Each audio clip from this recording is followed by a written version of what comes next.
मठाधीश से मुख्यमंत्री बने योगी आदित्यनाथ, जो काम में नंबर 1 है, रेटिंग में नंबर 1 है और देश के नंबर 1 मुख्यमंत्री हैं। और शायद यही वजह है कि आज उन्हीं के नेतृत्व में महाकुंभ अपने आप में एक नया इतिहास लिख रहा है। अमृत स्नान समाप्त हो चुके हैं, फिर भी महाकुंभ की ओर दुनिया खींची चली आ रही है। प्रयागराज से नागा सन्यासियों ने प्रस्थान करना शुरू कर दिया है।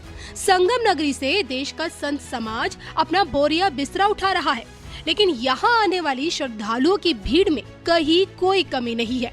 महाकुंभ की भव्यता के बीच ग्रहण की छाया तब देखने को मिली जब मौनी अमावस्या पर हुई भगदड़ में लगभग 30 लोगों की मृत्यु हो गई, 90 से ज्यादा लोग घायल हो गए और जिसे लेकर योगी बाबा को शंकराचार्य अविमुक्तेश्वरानंद सरस्वती महाराज का अत्यधिक क्रोध झेलना पड़ा। हालात इस कदर बिगड़ गए कि शंकराचार्य ने योगी के इस्तीफे की मांग कर डाली। हालांकि अब जब स्थिति अंडर कंट्रोल है तो ऐसे में मठाधीश से मुख्यमंत्री बने योगी बाबा को लेकर संत समाज का फीडबैक आना शुरू हो चुका है। और इसी कड़ी में अपने जीवन के 18 साल मुर्दों के बीच शमशान में बिताने वाले दिगंबर सन्यासी लक्ष्मणगिरी महाराज ने योगी के भीतर की किस गुप्त शक्ति का उजागर किया, ये जानने के लिए देखिए सिर्फ और सिर्फ धर्म ज्ञान। नमस्ते, मेरा नाम विवेक है। नागा साधु संतों की कहानी महाकुंभ से हम आपको दिखा रहे हैं। महाकुंभ अपने आखिरी पड़ाव पर है और धीरे धीरे करके नागा साधुओं की विदाई हो रही है। लेकिन इस वक्त मेरे सामने जो नागा साधु महाराज बैठे हुए हैं, इनकी कहानी बड़ी दिलचस्प है। ये कई वर्षों से शमशान में रहते हैं, शमशान के बीच में रह करके जो है ये अपना जीवन यापन कर रहे हैं। और महाकुंभ में ये चर्चाओं में इसलिए है क्योंकि शमशान से जुड़ी हुई जो भी चीज़ें हैं, जो मिथक लोगों के अंदर बना रहता है कि शमशान में कैसे कोई रह सकता है, शमशान में रहने पे मुर्दे जग जाते हैं और मुर्दे परेशान करते हैं, तमाम ऐसी बातें जो होती हैं, उन्हीं सब बातों पर जो है हम चर्चा करेंगे। और भी कुछ ऐसे सवाल हैं जो महाराज जी से करेंगे। महाराज जी नमो नारायण। ओम नमो नारायण जी। महाराज जी सबसे पहले अपना शुभ नाम बता दें। और मेरा नाम दिगंबर लक्ष्मणगिरी है। मैं सरहरी पंचायती निरंजनी अखाड़े से जोड़ा हूँ, गादी मड़ी। महाराज जी सबसे पहले जानना चाहेंगे आपसे कि महाकुंभ जो है रहा वो कितना अच्छा रहा और कैसा अनुभव रहा? बहुत अच्छा रहा ये अनुभव। तो कुंभ तो आते जाते रहते हैं जी, हर 12 साल में आता है, हर 6 साल में आता है जी। पर ये कुंभ में जो आनंद आया है हाँ। वो पहले कुंभ में से जैसे नहीं है। जैसे अभी योगी जी का चल रहा है जी, और भी अच्छा चल रहा है। उन्होंने जो जी देखो हर तीसरे दिन आते थे देखने के लिए। और अभी भी कल ही रात को देखो स्नान था, फिर उन्होंने रात भर बैठे रहे, वॉर रूम में बैठे रहे, देखते रहे कहाँ क्या है, क्या नहीं हो रहा, किधर क्या हो रहा है, किधर। एक संत ही कर सकता है, जिसने भगवा पहना उसी को मालूम होता है कुंभ का मतलब क्या होता है। जी महाराज जी, हमने सुना है कि शमशान के बीच आप रह रहे हैं, कई वर्षों से रह रहे हैं। और शमशान के बीच क्यों रहना हुआ, किस वजह से हुआ? क्या जो परेशानी तकलीफें शमशान में जाने पर होती है आम लोगों को, जो जिनका सोचना है? देखो ये शमशान में रहने का तात्पर्य ये होता है ना, जैसे आप शमशान में क्यों जाते हो जी, जब आपके अंदर सब आत्मा वो हो जाती है, क्योंकि मैं हो ही नहीं तो आपको शमशान ही सबसे अच्छा लगेगा। इसलिए है कि जब महादेव जी होली खेल रहे थे जी, पार्वती और महादेव जी होली खेल रहे थे, तो मुनि जी आए, अगस्त मुनि जी आए और उनके ऊपर रंग लग गया था। ऋषि ने उनके ऊपर थोड़ा रंग लग गया, तो उन्होंने बोला यहाँ क्यों बैठे हो? बोले होली, बोले शमशान में जाके मनाओ। तो महादेव वहाँ से वो शमशान में चले गए और जो भस्मी थी, ये भस्म है, उसी की वो होली खेलने लग गए। इसीलिए उसको अघोर भी बोल दिया जाता है। तो जहाँ शमशान में जो आनंद आता है वो ये संसार में आनंद नहीं आता है, इसलिए वो शमशान मेरे को अच्छा लगा। कितने वर्ष हो गए महाराज जी रहते हो? मेरे को 18 साल हो गए। 18 साल हो गए। नागा साधु किस उम्र में बने थे? मैं बना था 16 में। क्या वजह रही होगी, क्या कहानी है इसके पीछे, जरा थोड़ा ये भी बताएं। कहानी तो है अपने घर से, जैसे माँ बाप नहीं रहे। अच्छा। हाँ, माँ बाप का एक्सीडेंट में दोनों का स्वर्गवास हो गया, भाई बहन नहीं थे, कोई था नहीं, तो आदमी क्या करेगा। इसलिए थोड़ा दुखद हुआ, तो सब मर गए। अब माँ बाप को आप जलाओगे, शमशान में जाके आप माँ बाप को जलाओगे, उनका अंतिम संस्कार करोगे, वैसे लपेट के देखा जाएगा। पीड़ा मन। तो माँ मरते मरते बोलेगी कि बेटा मेरा ऊपर वाला तेरे साथ है, तो आप क्या करोगे? तो अपने ऊपर वाले के साथ हाँ, आज जो बैठा हूँ ऊपर वाला लेके बैठा है। इसलिए मेरे को शमशान सबसे प्रिय लगा और मैंने शमशान में जाके वास कर लिया। शमशान में रहना बड़ा कठिन होता है आम लोगों के लिए जो विचारधारा बनी हुई है। जो सोचने वाला बोलता है कि शमशान में कठिनाई है, शमशान में कभी कठिनाई नहीं होती है, क्योंकि शमशान ही ऐसा लगता है कि वो आखिरी तक वो अपने साथ रहेगा। आप जब मरोगे ना तब शमशान में ही जाओगे, तो अपन जीते जी शमशान में रहे, अपने से जितना भाग्यशाली कौन है। और वैसे भी सुनने में आता है कि नागा साधु तो अपने 16-17 पीढ़ियों का पिंडदान भी कर देते हैं।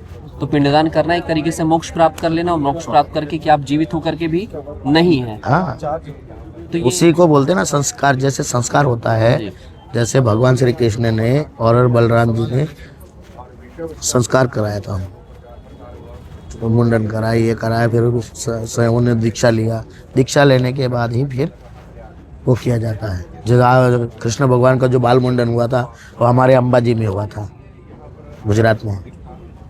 गुजरात में? हाँ, उनका मुंडन वहीं हुआ था। अच्छा। और उज्जैन में उनकी दीक्षा दी गई थी सांदीपनी आश्रम में। महाराज जी, शमशान को लेकर के लोगों का कहना है कि आप चले जाओगे तो वहाँ पर आत्मा से बात होती है, आत्मा परेशान करेगी, भूत पिशाच जो होते हैं वो परेशान करते हैं, आवाज़ें आती हैं, आप रह नहीं सकते। कभी आपने अनुभव किया है सारे वर्षों के अंदर? अनुभव देखो, आज तक तो हमको किसी ने परेशान नहीं किया, हमको आज तक परेशान नहीं किया। हाँ, उसका अनुभव हुआ है। जो मेरे साथ काली 14 आती है, उस दिन मेरे साथ 2 भगत रहते थे। मेरे दारू पिया हुआ था और दारू पी के रात को मेरे पास आ गया रहने के लिए रात को। अच्छा। अब आ गया तो मैंने उसको भगाया नहीं, रहा। मैंने बोला बेटा तू क्यों आया रात को? तो बोले नहीं मैं रहूँगा। उसको परेशान किया, वो भाग गया रात को ही। अच्छा, शराब पीने वाले शख्स को आपने शरण दिया और शरण देने के बाद में उसको भूत पिशाच जो भी था वो उसने इतना परेशान किया वो रात में ही भाग गया। अच्छा, तो इसलिए देखो ये बोलते हैं ना, बोले भूत नहीं होते, मैंने कभी देखा है। हाँ। मैं बोलता हूँ भूत होता है, हमने खुद अनुभव किया है। क्योंकि ये जो बोलते हैं ना ये सब भ्रम है, जिसने नहीं देखा है उसको भ्रम है। हाँ। और जो साक्षात देख लेगा उसको मालूम पड़ेगा। मैंने खुद भी अपने जीवन में नहीं देखा है। बचपन में डर तो लगता था जब छोटा था, लेकिन जब बड़ा हुआ, ये जब आप सोओगे ना तो छाती पे हाथ रख के सोओगे तो आपको वही लगेगा, आपके ऊपर वजन आया है, आपको अंदर की फीलिंग ऐसी लगेगी कि मेरे को कोई मार रहा है, कोई डांट रहा है, कोई ये कर रहा है। अच्छा। वो छाती पे हाथ रखने से होता है। सोते सोते आप रख दोगे ना, अच्छा, तो उसी में उसका अनुभव मिलता है। जैसे आश्रम में महाराज जी जब आप रहते हैं तो आपके जो शिष्य लोग हैं, जो आपके साथ में रहने वाले लोग हैं, वो कितने लोगों की संख्या, क्या आसपास कितनी दूरी पर घर बने हुए हैं, कितनी दूरी पर हमारे चाय आश्रम, की दुकानें, तमाम वो चीज़ें? हमारे आश्रम में मैं रहता हूँ ना, वहाँ पे 2-2 किलोमीटर दूर गांव है। 2-2 किलोमीटर की दूर पर गाँव है। हाँ, जो दुकानें हैं वो 5 बजे के बाद चले जाते हैं, चले जाते हैं। रात में कोई नहीं रहता। 3 आश्रम है हमारे। अच्छा। एक गंगेश्वर महादेव पांडवों के हाथ से प्रसिद्ध आश्रम है, जो पांडवों ने स्थापित किया था और हमारे आश्रम में रहे थे। जब मेरा आश्रम है ना, वहाँ पांडव रह के गए थे और उन्होंने वो गंगेश्वर महादेव के नाम से स्थापना की थी। अच्छा। और जो नदी है वह वात्रक नदी बोलते हैं उसको, वैतरणी है, वो कुंती माता धरा बोलते हैं उसको। कुंती माता धरा। आप गूगल पे चर्चा करोगे ना, आपको पूरा इतिहास मिल जाएगा जांजरी का और आश्रम का भी। रात में एकदम सन्नाटा सा रहता होगा, जिससे कहते हैं आवाज़ें ना आना, एकदम से अजीब सा ना? एकदम शांत रहता है, शांत एकदम जैसे आपने जीवन जी लिया पूरा। तो मैं रात को 2 बजे नहाने जाता हूँ नदी में। रात को 2 बजे नदी में नहाने जाते हैं। अच्छा महाराज जी बताइए, जब आप सोते हैं तो सोते वक्त में अक्सर होता है कि जब आप शांत मन से शांत जगह पर सोते हैं तो मन में तमाम चीज़ें जो है घूमती रहती है। मैं रात में तो सोता ही नहीं हूँ, रात में नहीं सोते हैं? दिन में सोता हूँ। सब सो जाते हैं ना जब हम जागते हैं, और जब जागते हैं लोग तो हम सोते हैं। अच्छा। क्योंकि भजन होता है वो दिन में नहीं होता है, वो रात में होता है। शमशान में आपने 18 वर्षों का अपना जीवन व्यतीत किया, पूरा जीवन भी वहीं पर व्यतीत करना है या फिर कहीं इधर उधर भी शिफ्ट होने के? ना वही पे वो स्थान ऐसा है ना, सात्विक है। शमशान है पर वो सात्विक बन गया है, क्योंकि वहाँ पांडव रह के गए, पांडवों ने भक्ति की, वहाँ तपस्या की। वो जगह तो चेतन होती है, वो शमशान से कोई मतलब नहीं है उसको। तो इसका मतलब ये भूत पिशाच होते हैं और होते हैं। जिसने अनुभव किया उसको तो मालूम है, और जो बोलने वाले तो बहुत होते, हमने देखे नहीं। अगर नहीं देखे तो आओ हमारे पास रहो, 2-4 दिन मालूम पड़ेगा। गुरुजी आपका आश्रम कहाँ है, एक बार मेरा आश्रम है दर्शन करना चाहें आप? गुजरात है, झांझरी वाटरफॉल के नाम से प्रसिद्ध है। अच्छा। आप गूगल में सर्च करोगे हाँ। तो झांझरी वाटरफॉल के नाम से अरवली जिला पूरा आश्रम आपको दिख जाएगा मोबाइल में ही। जी। गंगेश्वर महादेव का मंदिर है, गंगा माता, साक्षात गंगा माता वहाँ भी है। साक्षात गंगा। हाँ। ठीक है। वो पहले गंगा माता की धरा चलती थी वहाँ नीचे से। आज भी 12 महीने में एक शेर आता है वहाँ पे गंगा माता के पास, बैठ के जाता है।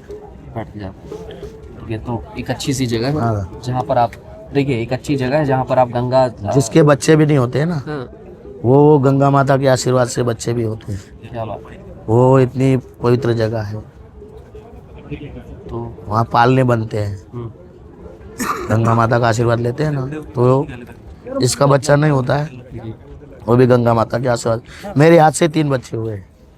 कितने दिन में महाराज जी आए आपको? मेरे यहाँ कोई आया 1.5 महीना हो गया। चलते चलते क्या संदेश देना चाहेंगे?